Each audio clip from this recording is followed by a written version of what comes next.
आता मी काय करू ना, तुम्हीच मला सांगा.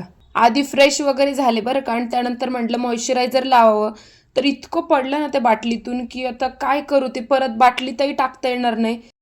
बात तो सही है. म्हणून शेवटी कसं बस हाताला पायाला सगळीकडे लावून संपून टाकलं एकदाचं.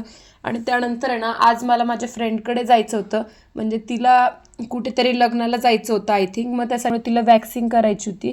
बघा ना, हे कुत्र्याचे पिल्लू किती क्यूट ना, सावलीमध्ये झोपलेत मस्त, त्यांना पण ऊन लागत असेल. आणि तेवढ्या तिचं चालू होतं हे डोसा बनवायचं, आणि मला बघून तो डोसा सुद्धा फाटला यार. मग त्या म्हणे टेस्ट करून बघ, म्हणून मग मी टेस्ट पण केला बरं का. चांगला झाला होता, कारण ऑलरेडी मी घरून जेवून गेली होती, मला भूक तर काही नव्हती एवढी. नंतर आमचं वॅक्सिंग करण्याचं काम चालू झालं, म्हणजे ते जे काम करण्यासाठी गेले होते ते करावं म्हटलं आधी.